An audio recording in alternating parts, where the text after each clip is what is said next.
It is time for episode 8 of me finding the best horror book recommendations on the internet. In this episode, I will be getting recommendations from Reddit, specifically the Horror Lit subreddit. I have never gotten a book recommendation specifically from Reddit before, but it's a really big community. It seems like there's always stuff going on there, so I'm really excited to get some book recs. If you have not seen the previous 7 episodes, there's a playlist linked in the description. I've gone through tons of places to get recommendations already, so I'm ready to see if Reddit can beat them. I can read one book from an author I've read from and liked. One book has to be a new to me author, and the third book can be another new to me author or an author I've read from and disliked. Reddit seems very intimidating because I don't spend really any time there, but I'm so excited to get some recommendations. I'm hoping that the recs are a little different than what I'm used to, so I can get some fun things that were not on my radar. I need to pick my first book from Reddit, and Reddit is an interesting place. So Reddit's going to be a little bit different because I don't know any of these people. I don't know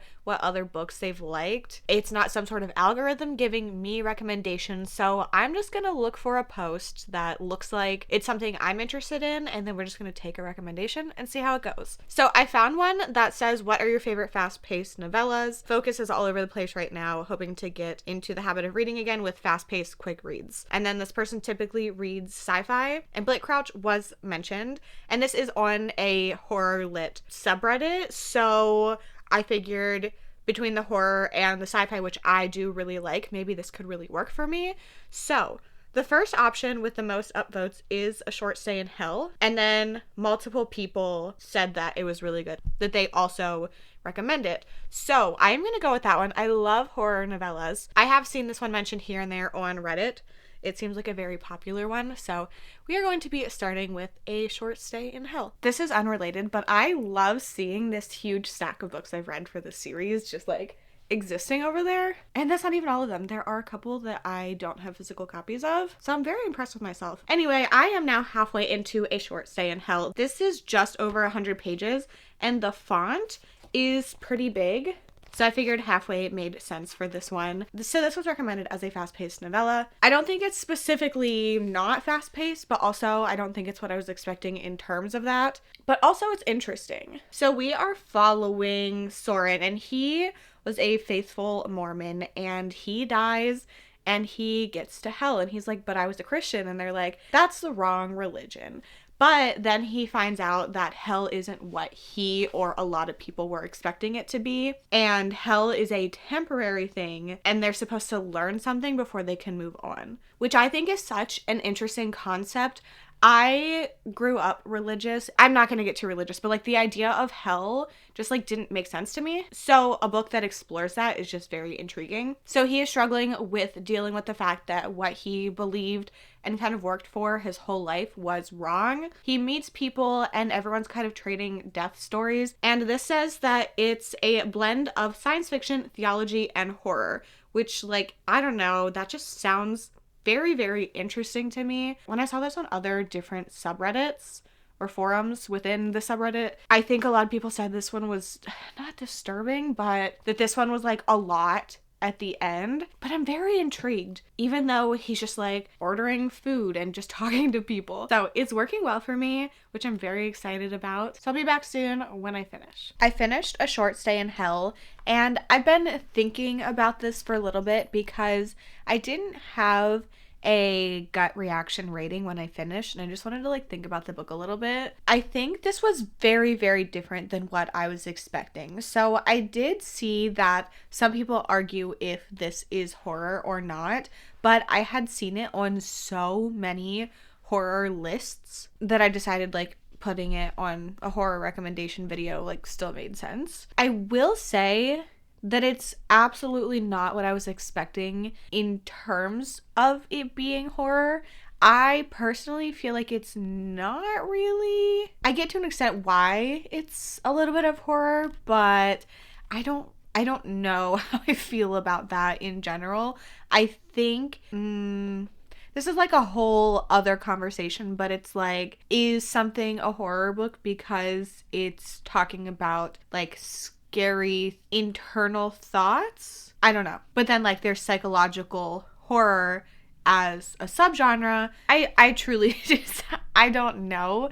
But I liked what this book did, and the kind of like sense of dread that it created with this like very unique take on hell. I think that this is a mix of some things that I have read, but at the same time I think that it was very unique. I don't know how to explain it. I'm not obsessed with this like a lot of people on Reddit, and I've seen it on Instagram, I've seen it on TikTok. Like, I've seen a lot of people like truly loving this and feeling like it was like a gut punch. I did not get that, but I really liked what it was doing. So this one is a hard one for me to rate, and I feel like this might feel like a little weird for the rating based on what I've said, but I am gonna give this 4 stars. So we are starting off with 40 out of 50 points for Reddit. I think this being more unique made me feel invested in it a little bit more, and I liked the conversations and the kind of style of it. I do wish it was more overt horror, but like, there were some funny characters in here. I liked the discussions, so I did enjoy it. It is one that's not like a super, super strong 4-star, but it definitely is still a 4-star book. I do feel a little confused still, not about the book, but just like life, you know? So, let's pick another book. So this pick is actually going to be a little bit different because I decided to just go with the book that I saw the most on Reddit. I'm not kidding. This was mentioned in the comments of so many. Like, I don't want to say almost everyone I looked at, but like, it's been a lot. So everybody on Reddit is recommending Incidents Around the House by Josh Malerman. Everyone. So that is what I am reading. I'm 130 pages in currently, and I am liking it. I have seen some mixed reviews for this one. I feel like, I mean, on Reddit, obviously everybody is talking about it. There was somebody that even made a joke about it because like everybody on Reddit is talking about this book. So we are following, oh crap, what's her name? Bella. She is 8 years old and she lives with her mom and her dad. But there's also other mommy who is mostly in her closet and is asking her to go inside her heart. And Bella says no to her, but there are more incidents occurring around the house that are proving to Bella that other mommy is trying to expand beyond just living in the closet. I have seen so many people complain that the dad is called Dado in here. And I mean, I don't really care. That doesn't bother me. And also I've seen complaints about the narration for the audiobook, but I kind of like it. We are in the head of an 8-year-old. I do think this has had a lot of creepy elements in it. I like that we are getting other mommy kind of like peeking through the barrier, and there are other instances of things that people are noticing with other mommy and not just our main character. So it does feel very much like a supernatural story and not just like an 8-year-old that's making things up. There's a lot of like family dynamics in this book. Her parents don't specifically have the best relationship. So there's just a lot of like familial things that are going on with this, and the horror kind of plays into that. And I'm liking how this entity or whatever it is part of the story in ways that like, I don't want to tell you about them because it's fun to experience, but I think that it just makes it feel more immersive. So far so good. I'm not completely obsessed with it, but there's been some creepy moments. There's been some fun for horror readers things going on, and I'm really liking it. I'm 250 pages into Incidents Around the House.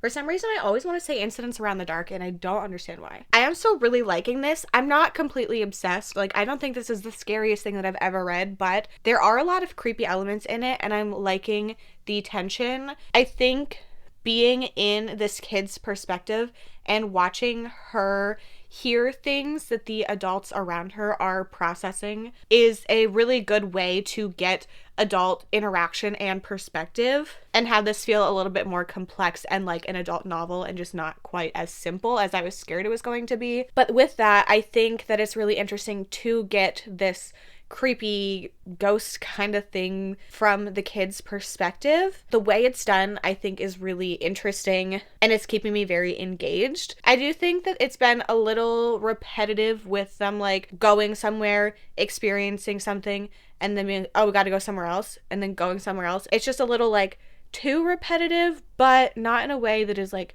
really, really bothering me. Josh Malerman is hard because I have given him high ratings and lower ratings, which has happened with other authors that I've read for this series. But I really enjoyed Bird Box. I think that's my favorite from him. Oh, and I also really liked his creature feature novella in the Amazon like creature thing. But then I didn't love A House at the Bottom of the Lake. I just like his books that have a little bit more direction and point to them. But I think he's doing really well with the atmosphere.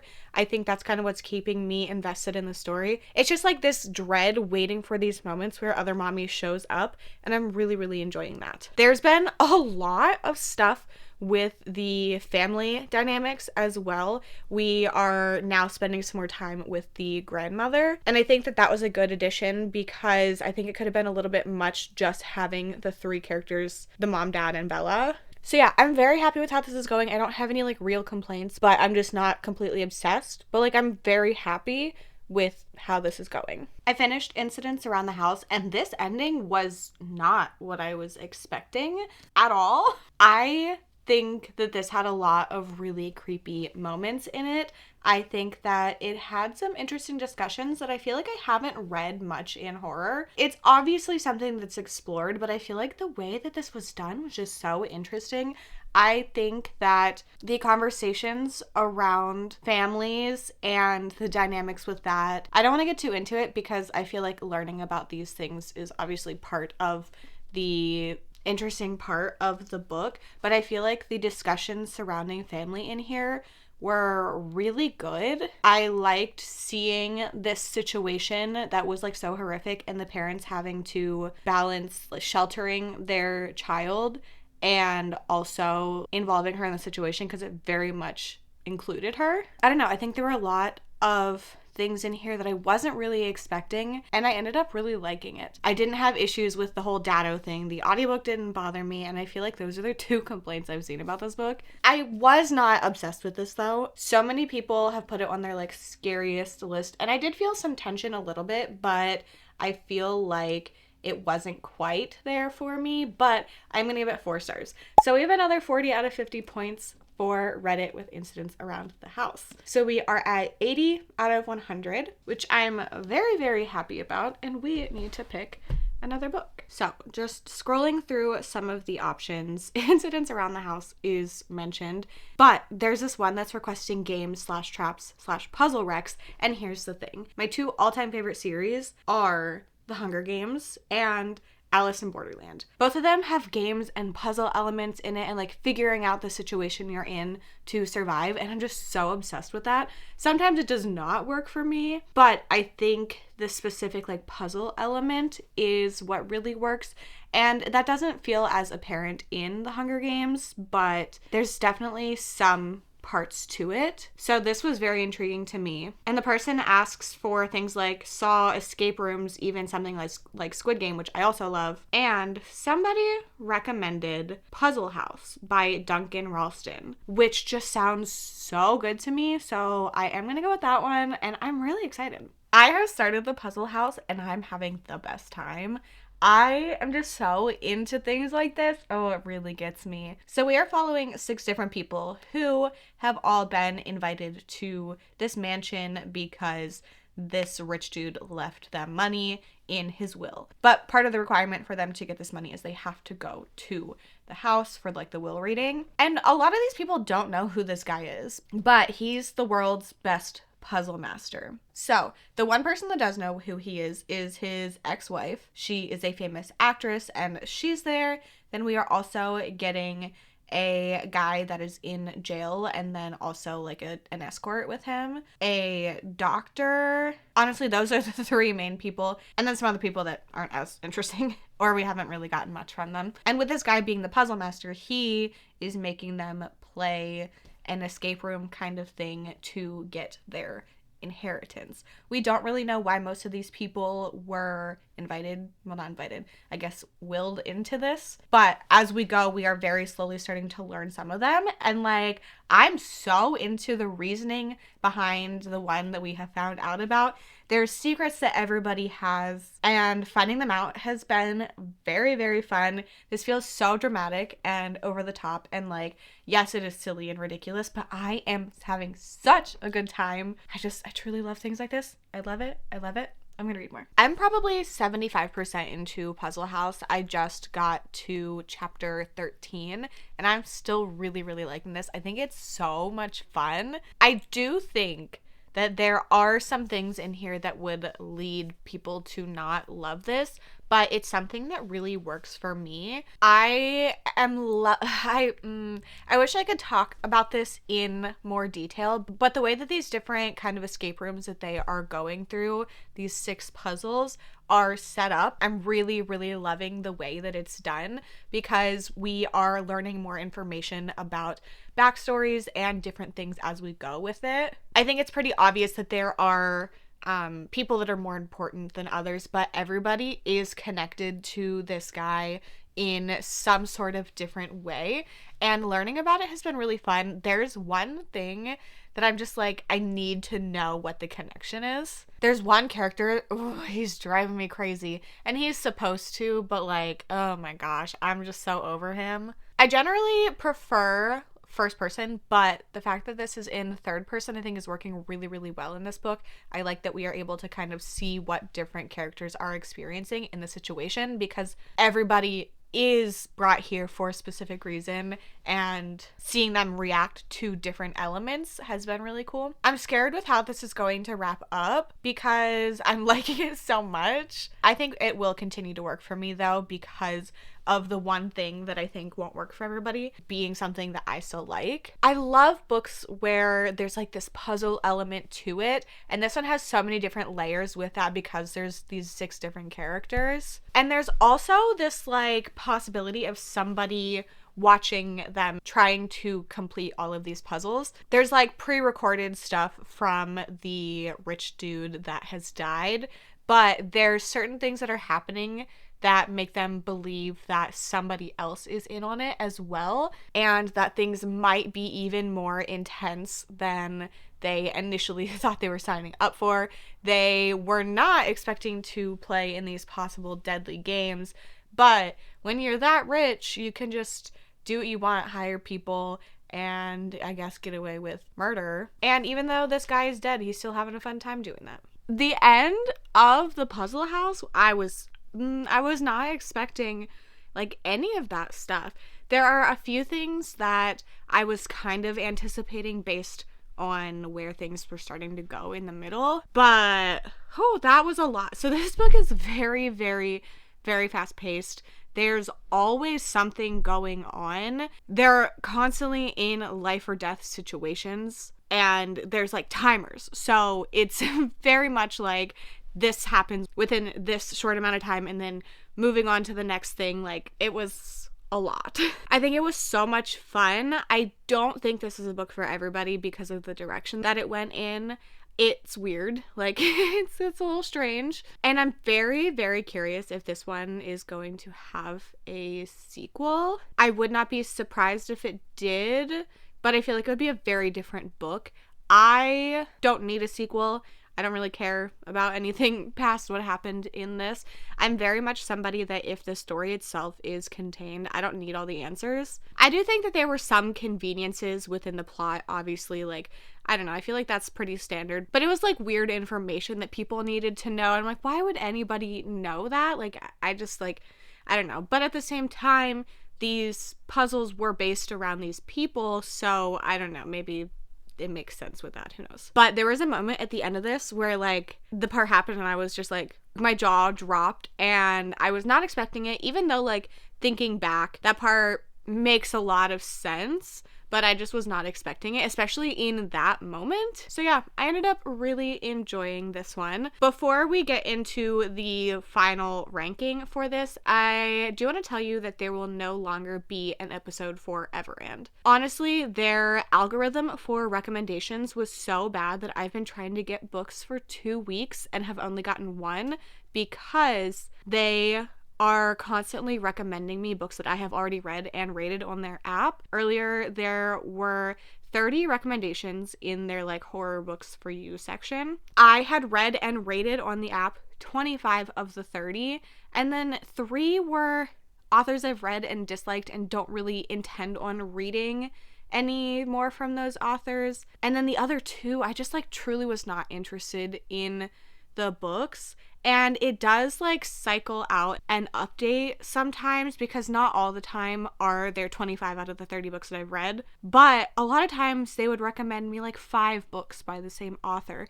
And that's fine, but whenever it's an author I've only given 3 stars to, for something like this, like I really don't want to pick a book that I am like almost positive would only be 3 stars. And it was just like honestly making me really angry. So there will no longer be an Everand episode. I love them for audiobooks, but their algorithm for recommending other books is awful, especially because I know for a fact that there's tons of books on Everand that I have not read that I'm interested in, and it just like wasn't working. So there will be 9 platforms competing against each other instead of 10. So the next platform and the final one will be TikTok. So the ratings for Reddit. We started off with 4 stars, so 40 out of 50 points for A Short Stay in Hell. Then we added another 40 points for incidents around the house, bringing us to 80 out of 100. And then Puzzle House is going to add 50 points because I'm giving it 5 stars, which puts Reddit's total at 130